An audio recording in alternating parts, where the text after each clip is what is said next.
به نام خداوند جان و خرد کظیم برتر اندیشه بر نگذرد. خداوند نام و خداوند جایی، خداوند روزی ده رهنمایی. خداوند کیوان و گردن سپهر، فروزنده ماه و ناهید و مهر. نیابد بدو نیز اندیشه راه، که او برتر از نام و از جایگاه. ستودن نداند کس او را چو هست، میان بندگی را ببایدت بست. سلام و عرض ادب دارم خدمت حضار گرامی و به خدمت جناب آقای رحمانزاد پروفسور دکتر سرفراز ظفر اینجا هم حضور دارم به اون نام. خانم ها، آقایان و دانشجویان عزیز، امروز موضوع مقاله بنده فردوسی طوسی احیا کننده زبان فارسی است. ابوالقاسم فردوسی طوسی شاعر حماسه سرای ایرانی و سراینده شاهنامه در سال 319 خورشیدی در روستای باج از توابع تابران طوس در دوران سلطنت سامانیان به دنیا آمد. پدرش ابو منصور از کشاورزان بزرگ خراسان بوده. مقدمات کمال و تحصیل را نزد پدر و در مکتب خانه های باج و طوس فرا گرفت. سپس برای ادامه تحصیلاتش به مدرسه طوس رفت و از همان دوران به خواندن داستانهای تاریخی علاقه‌مند شد.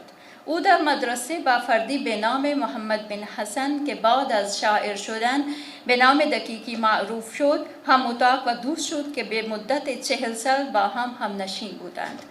بعضی افراد فردوسی را بزرگترین سراینده پارسیگو دانستند که از شهرت جهانی برخوردار است. فردوسی را حکیم سخن و حکیم طوس هم میگویند.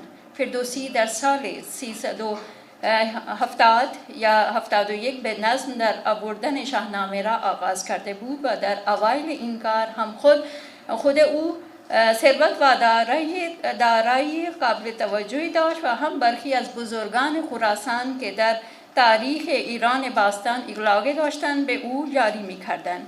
ولی به مرور زمان و پس از گذشت سالها در حالی که فردوسی بیشتر شاهنامه را سروده بود دوچار جب سامراج یہاں پر آیا انگریز کی شکل میں تو جو سب سے بڑا نقصان ہوا وہ نقصان یہ ہوا کہ جو کم و بیش 1000 سال تک فارسی زبان مسلمانوں کی زبان تھی، ادب بھی اسی میں تخلیق ہو رہا تھا، دربار کی زبان بھی تھی اور کامیابی کی کنجی بھی فارسی زبان و ادب کو سمجھا جاتا تھا۔ جب انگریز آیا تو انگریز نے آ کر بیک جنبش قلم فارسی کو انگریزی کے ساتھ یعنی انگریزی جو ہے نا اس کو رائج کر دیا اور فارسی جو ہے وہ ایک دم سے فارسی جاننے والے جو ہیں وہ ان کی صورتحال اچانک سے بدل گئی۔ مسلمان جس طرح سے حاکم سے محکوم ہوئے وہی صورتحال فارسی کے ساتھ بھی ہوئی۔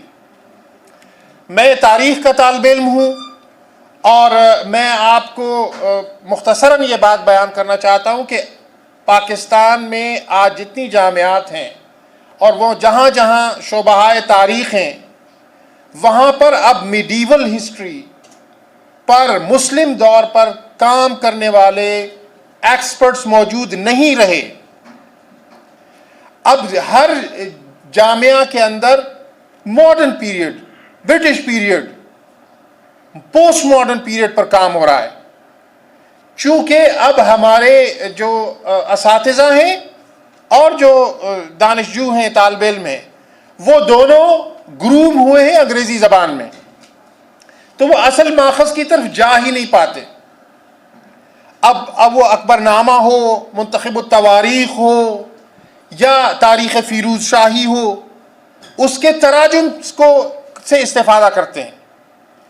آج کی اس تقریب میں یہ تجویز پیش کرنا چاہوں گا کہ جو ایران کی ایمبیسی ہے اور جو رائزن محترم ہیں اور ڈائریکٹر ہیں، اس پر سنجیدگی سے کام کرنے کی ضرورت ہے، اور جو پاکستان اور ایران کے تعلقات بہت مستحکم چلے آ رہے ہیں. ٹھیک ہے مختلف حالات جو عالمی ہوتے ہیں وہ اثر انداز ہوتے ہیں، لیکن اس کے باوجود یہ بات ہمیں سمجھ کے اپنی نئی نسل تک پہنچانے کی ضرورت ہے کہ ایران وہ ملک ہے جس نے سب سے پہلے پاکستان کو تسلیم کیا. پھر اسی طرح سے جب ہماری جنگیں ہوتی رہی ہیں اور ہمارے جو رن ویز تھے، ہمارے ایئر بیسز تھے، وہ اس خطرے میں تھے کہ یہاں کھڑے کھڑے ہی جہاز تباہ نہ ہو جائیں، تو ایران نے براہ راست اس میں انٹروین کر کے جو پاکستان کے جنگی جہاز تھے ان کے لیے اپنے ایئرپورٹس جو ہے نا وہ فراہم کیے ہیں. اب یہ حقیقت کون واضح کرے گا، کیسے واضح کرے گا، آج کے لیے یہ ایک فوڈ فار تھاٹ ہے. اور میں چاہوں گا کہ اس میں سفیر محترم بھی کوشش کریں، اور میں اپنی کیپیسٹی میں جو عرض کرنا چاہوں کہ میں علامہ Iqbal open university history department سے متعلق ہوں، پچھلے 2 دہائیوں سے وہاں پر موجود ہے، اور 2 دہائیوں سے ہی کوشش کر رہا ہوں کہ وہاں پر فارسی کا شعبہ کھل جائے، تاکہ میرے جو اسٹوڈنٹس جو ایم فل اور پی ایچ ڈی کر رہے ہیں وہ میڈیول ہسٹری پر کام کر سکیں. فارسی سیکھے بغیر کیسے کام کر سکیں گے؟ اس کے لیے جیسے ابھی اساتذہ یہاں پر موجود ہیں، سوائے نمل کے کسی جگہ پر ایفیکٹولی پرشین کی تدریس نہیں ہو رہی. یہ ایک سوالیہ نشان ہے. اور اگر ہم اپنی تہذیب کو بھول جائیں گے تو ہم اپنی تاریخ کو بھول جائیں گے، اور جب تاریخ اور تہذیب بھول جایا کرتی ہے تو پھر جغرافیہ بدل جایا کرتا ہے، اور جیسے جغرافیہ ہمارا بدل چکا ہے. میں یہ چاہوں گا کہ مختلف یونیورسٹیز کے ساتھ، علامہ اقبال اوپن یونیورسٹی کے ساتھ MOU سائن ہو، اور اس میں ایران اور پاکستان اور HEC کی شمولیت کے ساتھ جن یونیورسٹیز کے اندر شعبہ فارسی موجود نہیں ہیں یا پوری طرح سے فعال نہیں ہیں، انہیں فعال کیا جانا چاہیے. تو پھر ہم فردوسی کو بھی ٹریبیوٹ پیش کر سکیں گے اور فارسی زبان و ادب کو بھی ٹریبیوٹ پیش کر سکیں گے. انہی گزارشات کے ساتھ اجازت چاہوں گا. خدا حافظ.